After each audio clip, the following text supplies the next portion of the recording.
నిన్న గౌరవ పెద్దలు మా పార్టీ అధ్యక్షులు తెలంగాణ తొలి ముఖ్యమంత్రి కేసీఆర్ గారి పైన ఎలక్షన్ కమిషన్ 48 గంటలు ఎన్నికల్లో వారి ప్రచారం పైన నిషేధం విధించిన విషయం మీ అందరికీ కూడా తెలిసిందే, మీ అందరికీ కూడా తెలుస్తుంది. ఇవాళ రాష్ట్రంలో దేశంలో ఉన్న పరిస్థితులు చూస్తూ ఉంటే ముఖ్యంగా నిన్నటి ఎలక్షన్ కమిషన్ నిర్ణయం తర్వాత మాకు అనిపించేది ఒక పార్టీగా ఏమంటే భారతదేశంలో ప్రస్తుత కేంద్ర ప్రభుత్వం వారు తీసుకున్న నిర్ణయాలు దానికి అనుగుణంగా జరిగిన అపాయింట్మెంట్లు స్వయం ప్రతిపత్తి కలిగిన సంస్థలను కూడా తమ గుప్పిట్లో పెట్టుకొని ఆటాడిస్తున్న వైనం మళ్ళీ ఒకసారి ప్రజల ముందు స్పష్టంగా బయటపడ్డది. కేంద్ర దర్యాప్తు సంస్థలే కాదు, ఈరోజు చివరికి ఎన్నికల కమిషన్ కూడా నేను స్పష్టంగా ఆరోపిస్తున్నాను, ఇందులో మొహమాటం లేదు, ఏమీ లేదు. ఎన్నికల కమిషన్ అచ్చంగా బీజేపీ కనుసన్నలో నడుస్తోంది. ఇందులో మాకు ఎలాంటి రెండో ఆలోచన కానీ రెండో అభిప్రాయం కానీ లేదు. ఎందుకంటే ఇవాళ భారతదేశంలో ఎట్లాంటి పరిస్థితి ఉందంటే బీజేపీ వాళ్ళు జాతుల ఆధారంగా మతాల ఆధారంగా స్వయంగా ప్రధానమంత్రి, స్వయంగా కేంద్ర హోంశాఖ మంత్రి మత వైషమ్యాలు రెచ్చగొట్టే విధంగా మాట్లాడినా, మతాల పట్ల ఒకరి పట్ల ఒకరికి విద్వేషాన్ని రెచ్చగొట్టే విధంగా చాలా దారుణమైన వ్యాఖ్యలు చేసిన ప్రత్యర్థి పార్టీలను బీజేపీ వాళ్ళు బండ బూతులు తిరుగుతున్నా, వాళ్ళ సోషల్ మీడియా అనేది ఇంకా దారుణం. బీజేపీ ఫర్ ఇండియా అని అఫీషియల్ వాళ్ళ ట్విట్టర్ హ్యాండిల్ ఉంటుంది. అందులో మొత్తం ముస్లిం సోదరులందరి మీద విషం చిమ్ముతూ విషం జల్లుతూ డైరెక్ట్గా వాళ్ళ సోషల్ మీడియాలో విషం చిమ్ముతూ ప్రచారం చేస్తూ ఉన్నారు. కానీ ఒక్కటంటే ఒక్క చర్య లేదు. నరేంద్ర మోడీ గారు మొన్న చాలా దారుణంగా మాట్లాడుతూ ఈ దేశంలో ముస్లింలే ఎక్కువ పిల్లలు కంటారని, రేపటి రోజున ఒకవేళ బీజేపీ కాకుండా ఇంకా వేరే వారు అధికారంలోకి వస్తే వారు దేశ సంపదను ఎక్కువ పిల్లలు కలిగిన ముస్లింలకే దోచిపెడతారు, పంచిపెడతారని ఇష్టారీతిన వ్యాఖ్యానాలు చేస్తే దాదాపు 20,000 పైచిలకు ఈ దేశ పౌరులు భారత ఎన్నికల కమిషన్కు ఈమెయిల్ ద్వారా కంప్లైంట్ చేయడం జరిగింది. కానీ ఎన్నికల కమిషన్ ఏం చేసింది? కనీసం మోడీ గారికి నోటీస్ కూడా ఇవ్వలేదు. ఈరోజు మోడీ గారికి చర్యలు తీసుకోవడం వేరు, అంత ధైర్యం ఎట్లాగూ లేదు. కనీసం ఆయనకు నోటీస్ ఇవ్వడానికి కూడా జంకి భారతీయ జనతా పార్టీ అధ్యక్షుడు నడ్డా గారికి నోటీస్ ఇచ్చింది. ఏమని? మోడీ గారి వ్యాఖ్యలకు నడ్డా గారు జవాబు ఇవ్వాలని చెప్పి ఒక తలాతోకాలేని నిర్ణయం ఎన్నికల కమిషన్ తీసుకుంది. ఎన్నికల్లో దేవుణ్ణి మతాన్ని ఇన్వోక్ చేయడం నేరం. ఇది కేంద్ర హోంశాఖ మంత్రి అమిత్ షా ఎన్నికల ప్రచారంలో శ్రీరాముడి బొమ్మ పట్టుకొని ప్రచారం చేస్తున్న వ్యక్తి ఎవరో కాదు, కేంద్రంలో ప్రస్తుతం ఉన్న హోంశాఖ మంత్రివర్యులు అమిత్ షా గారు. దీన్ని కూడా చాలా మంది కంప్లైంట్ చేశారు. దేశంలో చాలా మంది దీని విషయంలో కూడా చాలా గట్టిగా ఎన్నికల కమిషన్ ఎందుకు చర్యలు తీసుకోవట్లేదని చెప్పి నిలదీసినారు. దాని మీద కూడా ఈ రోజు వరకు చర్య లేదు, కనీసం ఉలుకు లేదు, పలుకు లేదు. ఇది మరొక భారతీయ జనతా పార్టీ అభ్యర్థి అరుణ్ గోవిల్. ఈయన గతంలో టీవీలో రామాయణం అనే సీరియల్ వస్తే అందులో రాముడి పాత్రధారి. ఆయన కూడా శ్రీరాముడి పటం పట్టుకొని ప్రచారం చేసుకుంటున్న దృశ్యాలు. ఆయన మీద ఇంతవరకు ఒక చర్య కానీ కనీసం ఆయనకు ఒక నోటీస్ కానీ ఎన్నడూ లేదు. ఇది ఇంకా దారుణం. ఇది చూడండి, ఇది బీజేపీ ఫర్ ఇండియా వాళ్ళ అఫీషియల్ హ్యాండిల్, మొత్తం పార్టీ యొక్క అఫీషియల్ ట్విట్టర్ హ్యాండిల్. అందులో రాముడి ఫోటో పెట్టి డైరెక్ట్గా ఇవ్వ మీ యొక్క ఓటు పవర్ ఏంటి అంటే ఇట్లా రాముడి నుదుటి నుంచి ఒక తేజోవంతమైన ప్రకాశవంతమైన ఒక చిహ్నం వస్తుంది, కాబట్టి ఓటు బీజేపీకి వేయాలని చెప్పి రాముడి ఫోటో పెట్టి మరి ఇవాళ ఓట్లను అడుగుతున్న బీజేపీ యొక్క అఫీషియల్ హ్యాండిల్. ఇది ఎవరిదో అనామకుడు కాదు, ఇంకోటి కాదు, బీజేపీ పార్టీ యొక్క అఫీషియల్ హ్యాండిల్. అంటే ప్రధానమంత్రి విద్వేషపూరితమైన వ్యాఖ్యలు చేసిన ఎన్నికల కమిషన్లో ఉలుకు పలుకు ఉండదు.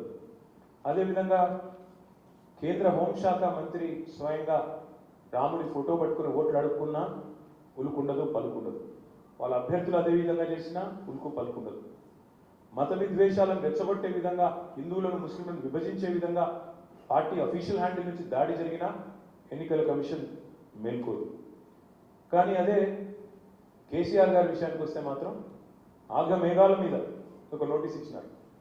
నోటీస్ ఇచ్చిన తర్వాత మేము స్పందించి మా లాయర్లు, మా పార్టీ నాయకులు దానికి తగిన విధంగా మా లీగల్ సెల్ ప్రత్యుత్తరం ఇచ్చింది, జవాబు ఇచ్చింది. ఏ కారణం చేత కేసీఆర్ గారు సిరిసిల్లకు వచ్చారు. ఈ మధ్యకాలంలో ఎండిన పంటల పరిశీలనకు కరీంనగర్ జిల్లాకు వచ్చి చివరిలో సిరిసిల్లలో ఒక ప్రెస్ మీట్ పెట్టారు. ఏమన్నారు ఆ ప్రెస్ మీట్లో? ఎండిన పంటలు చూసిన తర్వాత, రైతుల ఆర్తనాదాలు విన్న తర్వాత కాంగ్రెస్ పార్టీకి, ఈ ప్రభుత్వానికి బుద్ధి లేదు. వీళ్ళు ఇది కాలం తెచ్చిన కరువు కాదు, ఇది కాంగ్రెస్ తెచ్చిన కరువు. నీళ్లుండి ఇవ్వలేని అసమర్థులు, అశక్తులు అనే మాట కొంత పరుషంగా చెప్పారు. అదేవిధంగా సిరిసిల్ల పట్టణంలో, సిరిసిల్ల నియోజకవర్గంలో నేతన్నలు మాకు బతుకమ్మ చీరలు ఆర్డర్లు ఇవ్వండి, మా బతుకును కాపాడండి, మళ్ళీ ఆత్మహత్యలు మళ్ళీ స్టార్ట్ అయినాయని చెప్పి వచ్చి కేసీఆర్ గారికి ఆ ప్రెస్ మీట్ ముందే మొరబెట్టుకున్నారు. దాన్ని వారి ఆవేదనను గమనించిన తర్వాత, వారి బాధను చూసిన తర్వాత 8-9 సంవత్సరాలు ఆత్మహత్యలు లేకుండా బ్రహ్మాండంగా ఏ నేతన్నలనైతే కాపాడుకున్నామో ఆ నేతన్నల కుటుంబాలలో మళ్ళీ ఈ రకమైన నైరాశ్యం, ఈ రకమైన నిస్పృహ చూసిన తర్వాత కేసీఆర్ గారు బాధలో, భావోద్వేగంతో ఒక మాట అన్నారు. ఏమన్నారు? నిరోధులు పాపడాలు అమ్ముకోండి అని ఒక దుర్మార్గుడు ఇక్కడ మాట్లాడుతున్నాడు కాంగ్రెస్ నాయకుడు నేతన్నల్ని. ఇది ఇట్లా అమ్ముకొని బతుకమంటావా, నీకు ఎన్ని గుండెలు అంటూ ఒక పరుషంగా ఒక మాట మాట్లాడింది. అంటే ఇన్ని మాటలు, ఈ ఒక్క మాట మాట్లాడితేనేమో ఇవాళ కేసీఆర్ గారి గొంతు నొక్కి 4 కోట్ల ప్రజల తరపున, రాష్ట్రంలోని నేతన్నల తరపున, రైతన్నల తరపున మాట్లాడిన ఆయననేమో వెంటనే 48 గంటల నిషేధం. అదే మరి ఈ రాష్ట్ర ముఖ్యమంత్రి రేవంత్ రెడ్డి, ఆయన మీద మేము ఇప్పటికీ 8 కంప్లైంట్లు ఇచ్చినాం. 1 కాదు 2 కాదు, మా పార్టీ తరఫున ఎన్నికల సంఘానికి 8 కంప్లైంట్లు ఇచ్చినా. ఇప్పుడు మేము చూపెడతాను మీకు ఏమేమి కంప్లైంట్లు ఇచ్చామో, ఆయన ఏమేమి మాట్లాడినాడో కూడా చెప్తాను. 10 ఏప్రిల్ నాడు రేవంత్ రెడ్డి మాట్లాడిన మాటలు చాలా చాలా దారుణంగా, తుక్కుగూడ అనే ఇవేమో ప్రవచనాలు, సూక్తులు, సుభాషితాలు. కేసీఆర్ గారు రైతుల పక్షాన, నేతన్నల పక్షాన గట్టిగా ఒక మాట మాట్లాడితే ఆయన మీద 48 గంటల బ్యాన్. నేను ఇవాళ ఎలక్షన్ కమిషన్ అడుగుతున్నాను, మీరు బడాబాయి చోటాబాయి కనుసన్నల్లో పనిచేయకపోతే మేము ఇదిగో మొత్తం మీకు లిస్ట్ కూడా ఇస్తాం. ఇప్పటికి 27 కంప్లైంట్స్ ఇచ్చాం. 27 కంప్లైంట్స్ అఫీషియల్గా ఎలక్షన్ కమిషన్కి మా పార్టీ తరఫున. ముఖ్యమంత్రి రేవంత్ రెడ్డి మీద 8 కంప్లైంట్స్, మరొక 19 కంప్లైంట్లు మిగతా వాళ్ళ పార్టీ నాయకులు, వాళ్ళ వైఖరి మీద, వాళ్ళ మాట్లాడుతున్న మాటల మీద మరి మేము ఇవ్వడం జరిగింది. మొత్తం మీకు ఇస్తాం. పట్నం సునీత మహేందర్ రెడ్డి, ఉత్తమ్ కుమార్ రెడ్డి, పొన్నం ప్రభాకర్, జూపల్లి కృష్ణారావు, రఘునందన్ రావు అనే బీజేపీ నాయకులు, మొత్తం కలిపి 27 కంప్లైంట్స్ ఇచ్చాము. ఒక్కటంటే ఒక్కదాని మీద కూడా యాక్షన్ లేదు. కేవలం కొండా సురేఖ గారు ఏదైతే ఒక్కటి మాట్లాడినారో దాని మీద మందలింపు, సెన్షన్, ఒక్కదాని మీద మాత్రం మందలింపు తప్ప ఈ రోజు వరకు ఒక్కటంటే ఒక చర్య కానీ, వారి ప్రచారాన్ని నిషేధించడం కానీ, ఇంకోటి కానీ కాదు. ఇవాళ వాస్తవం ఏంటంటే కేసీఆర్ గారు బయటకు వచ్చేసరికి, ఆయన బస్సు యాత్ర ప్రారంభించేసరికి ఇవాళ రాష్ట్రంలో కాంగ్రెస్కు, అటు కేంద్రంలో ఉన్న బీజేపీకి ఇద్దరు కూడా దడ పుట్టింది. ఎందుకంటే రోజు వాళ్ళకు డే టు డే రిపోర్ట్స్ వస్తాయి. స్టేట్లో ఇంటెలిజెన్స్ రిపోర్ట్స్ ఉంటాయి, కేంద్రంలో ఐబీ రిపోర్ట్స్ ఉంటాయి. కేసీఆర్ గారికి ప్రజలు బ్రహ్మరథం పడుతున్నారు. ఆయన సభల్లో వస్తున్న స్పందన, రోడ్ షోలకు వస్తున్న ఉత్సాహపూరితమైన వాతావరణం, ఇదంతా కూడా వాళ్ళకు కంటగింపుగా మారింది. ఎందుకంటే 2014లో బడాబాయి చేసిన మోసం, 2023లో చోటాబాయి చేసిన మోసం, కేసీఆర్ గారు పూసగుచ్చినట్టు వివరిస్తూ ప్రజాక్షేత్రంలో ఎండగడుతుంటే వాళ్ళు మరి తట్టుకోలేక ఇవాళ గ్యారంటీలను వదిలేసి చోటాబాయి గారు చేస్తున్న విన్యాసాలు, బూతులు ఇవన్నింటినీ ప్రజలకు విడమర్చి చెప్తుంటే తట్టుకోలేక ప్రజల దృష్టి మలచడానికే ఇదొక పన్నాగం అనేది మా పార్టీ యొక్క స్థిరమైన అభిప్రాయం. అదేవిధంగా జనస్పందన ఏదైతే కేసీఆర్ గారికి వస్తున్నదో ఇది చూసిన తర్వాత మాత్రం 2 పార్టీలకు నిద్ర కూడా పట్టడం లేదు. సర్వేలు వస్తున్నాయి కొత్తగా, 8 నుంచి 12 సీట్లు గెలిచే అవకాశం బీఆర్ఎస్ పార్టీకి ఉందని. నిన్న మొన్నటి దాకా వీళ్ళిద్దరు ఎగిరెగిరి పడ్డారు. మేము ఒక్క సీట్ కూడా గెలవనేమో కేసీఆర్ గారిని. కానీ ఎప్పుడైతే కేసీఆర్ గారు బస్సు యాత్ర ప్రారంభమైందో మరి అప్పటి నుంచి వీళ్ళిద్దరిలో కూడా కలవరం ప్రారంభమై బడాబాయి చోటాబాయి ఇద్దరు బదులుకొని ఇద్దరు కూడబలుకొని ఇవాళ ఎన్నికల వేళ బీఆర్ఎస్ని మా నాయకుడు కేసీఆర్ గారిని ప్రజల దగ్గరికి వెళ్లకుండా 48 గంటలు ఆపాలనే ప్రయత్నం ఏదైతే చేసినారో ఇది పూర్తిగా అప్రజాస్వామికమైన చర్య. ఇది తప్పకుండా రాష్ట్ర ప్రజలు దీనికి ఓటుతోనే జవాబు చెప్తారని నేను అనుకుంటా ఉన్నాను. मैं अपील भी करना चाहता हूँ हमारे भाइयों को, जितने हमारे भाई है तेलंगाना में, हमारे बहन है, हमें इस बैन का जवाब वोट से देना चाहिए. बैन का जवाब वोट से आप दीजिए. दोनों कांग्रेस और बीजेपी को एक बार आपकी वोट की ताकत फिर से आप दिखाइए. అదే మాదిరిగా ఇన్ని బూతులు ఒకటి కాదు చెప్తే ఇంకా చండాలమైన మాటలు రేవంత్ రెడ్డి మాటలు మాకు మళ్ళీ దాన్ని ఉటంకించాలంటే కూడా సంస్కారం సిగ్గు అడ్డం వస్తున్నది. గుడ్లు బీగుతా, మెడల పేగులు వేసుకుంటా, మానవ బాంబునైతా అని చెప్పి ఎన్ని ఫిర్యాదులు చేసినాం. ఇవాళ గోడకు మొరబెట్టుకున్నట్టే ఉంది, గోడకు చెప్పుకున్నట్టే ఉంది తప్ప ఎలక్షన్ కమిషన్ నుంచి మాత్రం స్పందన లేదు, ఏమి లేదు. అదే కేసీఆర్ గారి మీద మాత్రం రాకెట్ వేగంతో అట్లా కంప్లైంట్ పోయిందో లేదో ఇట్లా వెంటనే నిషేధం. అందుకే మరి నేను ఎలక్షన్ కమిషన్ అడుగుతున్నా, ఒకవేళ మీరు స్వతంత్ర సంస్థ అయిన మాట వాస్తవమే అయితే ఎందుకు మోడీ మీద ఇప్పటివరకు చర్యలు లేవు? ఎందుకు మోడీ గారికి నోటీస్ ఇవ్వాలంటే కూడా మీరు ఇంత వనికి చచ్చిపోతున్నారు? ఎందుకు నడ్డా గారికి ఇవ్వాల్సి వస్తున్నది? ఎందుకు రేవంత్ రెడ్డి గారి విషయంలో కూడా మీ గొంతు పెగలడం లేదు అనే మాట వారిని అడుగుతా ఉన్నాం. ఒక్క కేసీఆర్ గారి గొంతు 48 గంటల పాటు నిషేధించవచ్చు, కానీ ఇవాళ కేసీఆర్ తయారు చేసిన నాయకులు గ్రామాన 100 మంది ఉన్నారు, వాళ్ళని మాత్రం మీరు అడ్డుకోలేరు. అదేవిధంగా ఎన్నింటికి మించి ఇంకా మీరు బీజేపీ కాంగ్రెస్ సోషల్ మీడియా చూడండి, వ్యక్తిగత దూషణలు, వ్యక్తిత్వ హననాలు, నోటికొచ్చిన బూతులు ఇవన్నీ కూడా పుంకాలు కనబడుతున్నాయి. అవేవి కూడా ఎలక్షన్ కమిషన్కి మాత్రం కనబడడం లేదు. అందుకే రాజ్యాంగాన్ని అపహాస్యం చేసే విధంగా ఈరోజు ఎన్నికల కమిషన్ వైఖరి ఉంది. డాక్టర్ బాబాసాహెబ్ అంబేద్కర్ గారు రచించిన రాజ్యాంగంలో వీళ్ళకి ఇచ్చిన స్వయం ప్రతిపత్తిని అపహాస్యం చేసే విధంగా ఇవాళ పూర్తిగా ఎన్నికల కమిషన్ అనేది ఒక పార్టీకి కొంతమంది నాయకులకు ఆధీనంలో ఉన్నట్టుగా కనబడతా ఉంది. ఇది నేను చెప్పేది తప్పైతే మరి భావోద్వేగపూరితమైన ప్రసంగాలు, మతాల మధ్యన వైషమ్యాలు రెచ్చగొట్టే విధంగా మాట్లాడుతున్న ప్రధానమంత్రి మీద ఎందుకు చర్య తీసుకోవడం లేదు అనే మాట నేను ఎన్నికల కమిషన్ అడుగుతా ఉన్నా, సమాధానం చెప్పాలని చెప్పి కూడా కోరుతా ఉన్నా. ఎన్నికల్లో భారతదేశం ప్రపంచంలోనే అతిపెద్ద ప్రజాస్వామ్య దేశంలో ఎన్నికల కమిషన్ యొక్క ప్రాథమిక బాధ్యత ఫ్రీ అండ్ ఫెయిర్ ఎలక్షన్స్. మరి ఎన్నికలు ఇట్లాగే కొనసాగితే ఇటు ఫ్రీ లేదు, అటు ఫెయిర్ లేదు. ఎందుకంటే మాదేమో ప్రచారం నిషేధించాలి, మా ప్రత్యర్థులనేమో పట్టపగ్గాలు లేకుండా అచ్చోసిన ఆంబోతుల్లాగా వదిలేయాలి ప్రజల మీదకి. మరి ఇంకోవైపు ఏమో ఫెయిర్ ఎలక్షన్ అంటే ఏ రకమైన న్యాయం, ఏ రకమైన పారదర్శకమైన ఎన్నిక అవుతుందో తప్పకుండా ప్రజలు కూడా ఆలోచించాలని చెప్పి నేను విజ్ఞప్తి చేస్తా ఉన్నాను. ఈ 48 గంటల బ్యాన్తో మీరు కేసీఆర్ గారిని తాత్కాలికంగా 48 గంటల పాటు ఆపగలరేమో, కానీ దీనివల్ల మీరు చేయగలిగింది కూడా ఏం లేదు.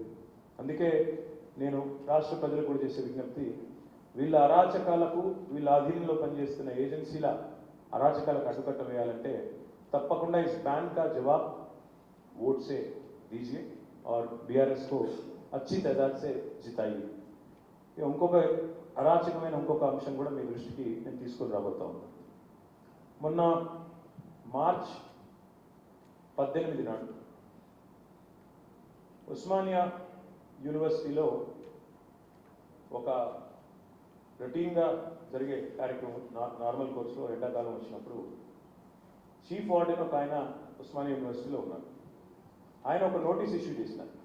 వాళ్ళు ఏం చెప్పారంటే స్పష్టంగా, నెల రోజుల పాటు హాస్టల్స్ అన్ని మూసేస్తున్నాము, మెస్సులు కూడా మూసేస్తున్నాము, ఎందుకంటే తీవ్రమైన మంచి పేపర్స్లో కూడా ఆమోదించమని చెప్పి 18 మార్చి నాడు సర్క్యులర్ విడుదలైతే, మరి ఆ సర్క్యులరు ఇది చీఫ్ వార్డెన్ పేరిట ఇష్యూ అయింది. ఇది మీరు చూడవచ్చు 18 నాడు. ఈ సర్క్యులర్లో చాలా స్పష్టంగా ఏం చెప్పారంటే, due to severe summer there is shortage of water and electricity in the hostels. All the boarders are requested to kindly cooperate in this regard. ఇది చీఫ్ వార్డెన్ ఉస్మానియా విశ్వవిద్యాలయం నుంచి ఒక నోటీసు 18 మార్చి నాడు ఇచ్చారు.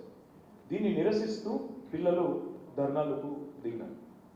దిగిన తర్వాత దాదాపు 11 రోజుల తర్వాత మా పార్టీ అధ్యక్షులు పెద్దలు కేసీఆర్ గారు, ఎందుకంటే ఇదంతా కూడా మళ్ళీ వెలుగులోకి మీడియా ద్వారానే వచ్చింది. కేసీఆర్ గారు తన సోషల్ మీడియా అకౌంట్ ద్వారా, తన ట్విట్టర్ అకౌంట్ ద్వారా అదే సర్క్యులర్ని, ఆ పిల్లల ఆందోళనని ట్యాగ్ చేస్తూ ఉస్మానియాలో కూడా మరి తీవ్రమైన మంచినీటి కొరత ఉంది, తీవ్రమైన విద్యుత్ కొరత ఉంది, అందుకే హాస్టల్ మూసేసినారని చెప్పి సర్క్యులర్ని జత చేసి ఆ పిల్లల ఆందోళన ఫోటో కూడా పెట్టి ఈ రకంగా జరుగుతున్నది. దీన్ని బట్టి అర్థమయ్యేది ఏంటంటే ముఖ్యమంత్రి, ఉప ముఖ్యమంత్రి ప్రజల్ని తప్పుదోవ పట్టిస్తున్నారు అనేది మళ్ళొకసారి తేటతెల్లమయ్యింది. ఈ రాష్ట్రంలో ఒక అసమర్థ ప్రభుత్వం ఉంది, వీళ్ళు కనీసం మంచినీళ్ళు ఇవ్వలేకపోతున్నారు, కనీసం కరెంటు కూడా ఇవ్వలేకపోతున్నారు అంటూ కేసీఆర్ గారు మండిపడ్డారు. కాగానే వెంటనే ఒక సెకండ్ కూడా ఆలస్యం చేయకుండా కేసీఆర్ గారి ట్వీట్ వచ్చింది 3:46 ఆ రోజు 29 నాడు. రాగానే పాపం ఆ వార్డెన్ గారి మీద ఒక షోకాజ్ నోటీసు, చాలా విచిత్రమైన షోకాజ్ నోటీసు ఎక్కడి నుంచి వచ్చిందంటే ఆఫీస్ ఆఫ్ ద చీఫ్ వార్డెన్కి ఎక్కడి నుంచి పోయినారంటే రిజిస్ట్రార్ నుంచి చీఫ్ వార్డెన్కి నోటీస్ పంపారు. ఏమని? As such there is no shortage that exist within university premises అని చెప్పి ఒక నోటీసు వెంటనే ఇచ్చారు. అదే రోజు 29 నాడు అటు కేసీఆర్ గారు పెట్టడం ఆలస్యం 3:46 ఆగమేఘాల మీద పయనించేవారు ఆదేశిస్తే ఉస్మానియా చీఫ్ వార్డెన్కి పాపం రిజిస్ట్రార్ నుంచి ఎందుకు ఇచ్చినావు నువ్వు నోటీస్ అని చెప్పి క్లారిఫికేషన్ చేయండి అని చెప్పి రిజిస్ట్రార్ నుంచి ఒక నోటీస్ ఇచ్చారు. ప్యారలల్గా ఏం చేసినారు? ఇంకా విచిత్రంగా ఎస్పీడీసీఎల్ అక్కడి నుంచి ఇంకొక నోటీస్ పాపం. కానీ వీళ్ళు ఎంత అజ్ఞానులు అంటే ఈ ప్రభుత్వాన్ని నడుపుతున్న వాళ్ళు, ఉస్మానియాకి వీసీ ఉంటాడు, వీసీ అంటే వైస్ ఛాన్సలర్, వైస్ చైర్మన్ కాదు. ఈ ప్రభుత్వాన్ని నడుపుతున్న వాళ్ళకి ఆ తెలివితేటలు కూడా లేవు పాపం. అందుకే ఎస్పీడీసీఎల్ నుంచి ఇచ్చిన నోటీసులో వైస్ చైర్మన్ అని రాశారు. వైస్ చైర్మన్ ఉస్మానియా యూనివర్సిటీ, మీ తెలివితేటలు వాళ్ళు నడుపుతున్నారు ఈ రాష్ట్రాన్ని. అందులో ఏమడిగినారంటే అసలు మీరు చాలా మిస్గైడ్ చేశారు పబ్లిక్ని వైస్ చైర్మన్ గారు అంటూ రాసినారు. రాసి మీరు వెంటనే దీని మీద క్లారిఫికేషన్ ఇవ్వాలా, అసలు ఎలాంటి విద్యుత్ కొరత లేదు అని చెప్పి ఎస్పీడీసీఎల్ నుంచి ఒక నోటీస్, అదేవిధంగా రిజిస్ట్రార్ నుంచి మరొక నోటీస్. ఇది అయిపోగానే లేదు ఇచ్చింది వైస్ ఛాన్సలర్ కాదు, రిజిస్ట్రార్ ఇచ్చారు. ఆ తర్వాత తెల్లారి ముఖ్యమంత్రి రేవంత్ రెడ్డి ఎస్పీడీసీఎల్ నోటీస్ పోతుంది, వెంటనే రిజిస్ట్రార్ నుంచి ఉస్మానియా యూనివర్సిటీ నుంచి పోతుంది. ఇక తెల్లారి రేవంత్ రెడ్డి గారు రంగంలోకి దిగారు. దిగి కేసీఆర్ చూస్తే మళ్ళీ గోబెల్ పుట్టింది అనిపిస్తుంది. 2023 మేలో కూడా కేసీఆర్ ముఖ్యమంత్రి ఉన్నప్పుడు ఆ రోజు కూడా ఇట్లాగే నోటీస్ ఇచ్చిండ్రు, అందులో కూడా విద్యుత్ నీటి కొరతల గురించి ప్రస్తావించిండ్రు అనుకుంటా. ఆయన ఒక ట్విట్టర్లో ఒకటి పెట్టారు. ఏమని? ఆ రోజు అప్పటి నోటీసు అంటే కేసీఆర్ గారు ఈ రోజు నోటీసు ఏదైతే ఉస్మానియా చీఫ్ వార్డెన్ ఇచ్చారో దాన్ని పెడితే దానికి కౌంటర్గా రేవంత్ రెడ్డి గారు పాపం ఆయన ఒక నోటీస్ పెట్టి ఇరుక్కొనిపోయాడు. ఇది ఆయన పెట్టిన నోటీసు. రేవంత్ రెడ్డి ఆయన ట్విట్టర్ హ్యాండిల్లో చేస్తా ఉన్నాం. ఈ నకిలీ సర్క్యులర్ తయారు చేసిన ఈ ముఖ్యమంత్రి మీద వెంటనే కేసు పెట్టాలి. దాంతోపాటు ఉల్టా చోరు కొత్తవాళ్ళు కూడా అంటే అన్నట్టు ఇలా ఏదైతే వీళ్ళ వైఖరి ఉందో తప్పకుండా వారి మీద చర్యలు తీసుకోవాలని చెప్పి కూడా నేను డిమాండ్ చేస్తా ఉన్నాను. ఇవాళ క్రిషాంత్ని అరెస్ట్ చేయడం నిజంగా కూడా ఈ కేసులో ముఖ్యంగా దుర్మార్గమైన అరాచకమైన చర్య. దీన్ని మా పార్టీ తీవ్రంగా ఖండిస్తున్నది. మా లాయర్లు కూడా ఇప్పటికే జడ్జి గారి దగ్గర నిన్న రాత్రి పాపం దాదాపు 2 గంటల వరకు, ఉదయం 2 గంటల వరకు కూడా వాదనలు చేశారు. జడ్జి గారు మళ్ళీ ఈరోజు కూడా విన్నారు. మరి జడ్జి గారిని కూడా నేను కోరుతా ఉన్నా, ఇది ఒక అక్రమ కేసు, తప్పుడు కేసు, అక్రమంగా ఒక విద్యార్థి నాయకుడి మీద బనాయించి ఆయనను ఇబ్బంది పెడతా ఉన్నారు. అసలైన ఫేక్ సర్క్యులర్ తయారు చేసిన వాడేమో ముఖ్యమంత్రి పదవుల్లో ప్రచారం చేస్తూ ఉన్నాడు. కాబట్టి తప్పకుండా మీరు చర్య తీసుకోవాలని చెప్పి కూడా నేను కోరుతా ఉన్నాను. రేవంత్ రెడ్డి గారి మీద ఇప్పటికే కంప్లైంట్ కూడా ఇచ్చాం. మేము ఇవ్వడం కాదు, ఉస్మానియా విద్యార్థులే ఇచ్చారు. ఉస్మానియా విద్యార్థులే ఈ ఫేక్ సర్క్యులర్ తయారు చేసిన ముఖ్యమంత్రి మీద చర్య తీసుకోవాలని చెప్పి మరి వారు ఆల్రెడీ నిన్ననే కంప్లైంట్ ఇచ్చారు. ఇచ్చి మరి ఓయూపీఎస్లో కంప్లైంట్ కూడా రేవంత్ రెడ్డి గారి మీద ఫోర్జరీ కేసు బుక్ చేయాలా, వెంటనే చర్య తీసుకోవాలని చెప్పి కూడా కంప్లైంట్ ఇచ్చారు. మేము కాదు, ఓయూ విద్యార్థులు ఇచ్చారు. దీని మీద కూడా రాష్ట్ర ప్రభుత్వానికి, ఎందుకంటే ఈరోజు పోలీసులు ఉన్నది ఎలక్షన్ కమిషన్ ఆధీనం, రాష్ట్ర ప్రభుత్వం ఆధీనంలో కాదు. ఎన్నికలు జరిగేటప్పుడు పోలీసు ఉండేది ఎలక్షన్ కమిషన్ ఆధీనంలో. సో ఎలక్షన్ కమిషన్ నిజంగానే స్వతంత్ర ప్రతిపత్తి కలిగిన సంస్థ అయితే, మీకు నిజంగానే స్వాతంత్రం ఉంటే వెంటనే ముఖ్యమంత్రి మీద ఈ ఫేక్ సర్క్యులర్ విషయంలో చర్య తీసుకోవాలని చెప్పి కూడా మేము డిమాండ్ చేస్తున్నాము. ఈ 14 సంవత్సరాల్లో ఉద్యమంలో కూడా ఎన్నో అక్రమ కేసులు, ఎన్నో సందర్భాల్లో నిర్బంధాలు, ఎన్నో సందర్భాల్లో గొంతు నొక్కే ప్రయత్నాలు ఇవన్నీ కూడా చూసాం. మాకేం కొత్త కాదు. దీనికి క్రిషాంక్ భయపడడు, మేము భయపడం. న్యాయ వ్యవస్థ మీద మాకు నమ్మకం ఉంది. తప్పకుండా న్యాయం జరుగుతుంది. లక్షలాది మంది బీఆర్ఎస్ కుటుంబ సభ్యులు ఎవరైతే ఇవాళ సోషల్ మీడియాలో పోరాడుతున్నారో వాళ్ళకున్న విజ్ఞప్తి, దయచేసి ఈ ఉడత ఊపులకు, ఈ చిన్న చిన్న బెదిరింపులకు బెదిరిపోవాల్సిన అవసరం లేదు. మనం తప్పకుండా న్యాయస్థానాల్లోనే వీళ్ళని ఎదుర్కొందాం. వీళ్ళని తప్పకుండా ఎండగడుతూనే ఉందాం, ముందుకు పోతూనే ఉందాం. తప్పకుండా సత్యమేవ జయతే అనే సామెత ఊరికిన రాలేదు. సత్యం జయిస్తుంది. తప్పకుండా న్యాయం ఎన్నటికైనా కూడా నిలుస్తుంది, గెలుస్తుంది. కాబట్టి మాకు న్యాయ వ్యవస్థ మీద ఉన్న నమ్మకంతోనే నేను న్యాయ వ్యవస్థ కూడా అప్పీల్ చేస్తూ ఉన్నా. క్రిషాంక్ మీద తప్పుడు కేసు ఏదైతే ఉన్నదో దీన్ని వెంటనే మరి జడ్జి గారు కూడా ఈ డాక్యుమెంట్స్ అన్ని కూడా అధ్యయనం చేసి నిర్ణయం తీసుకొని విడుదల చేయాలని కోరుతూ, రాష్ట్ర వ్యాప్తంగా కూడా ఈ రకమైన అరాచకాలు అంతటా జరుగుతున్నాయి. రాహుల్ గాంధీ గారేమో మొహబ్బత్ కా దుకాన్ అంటాడు, చెప్తుంటాడు ఆయన స్టోరీ. మోడీ గారు నఫరత్ కా దుకాన్ నడుపుతున్నాడు, నేనేమో మొహబ్బత్ కా దుకాన్ నడుపుతా అని చెప్తాడు. మరి వాళ్ళ మా సాల్వాజీ మాధవరావు మీద దాడులు, రాష్ట్ర వ్యాప్తంగా మా సోషల్ మీడియా సైనికుల మీద దాడులు, తలలు పగలగొట్టడాలు, అక్రమ కేసులు పెట్టడాలు, రేవంత్ రెడ్డి ప్రభుత్వం, కాంగ్రెస్ ప్రభుత్వం చేస్తున్న అరాచకం ఏదైతుందో తప్పకుండా రాష్ట్రపతి కూడా గమనించాలి. వీటన్నిటి జవాబు తప్పకుండా 13 మే నాడు ఓటు ద్వారా ఇవ్వాలని కోరుతూ, మరి రాష్ట్ర ముఖ్యమంత్రి మీద చర్య తీసుకుంటారా లేదా ఈ ఫేక్ సర్క్యులర్ల మీద, అడ్డగోలు ప్రసంగాల మీద ఎన్నికల కమిషన్ అనేది కూడా కాలం నిర్ణయిస్తుంది, ప్రజలు చూస్తున్నారనే మాట కూడా మళ్ళొకసారి విజ్ఞప్తి చేస్తుంది. మీ అందరికీ ధన్యవాదాలు.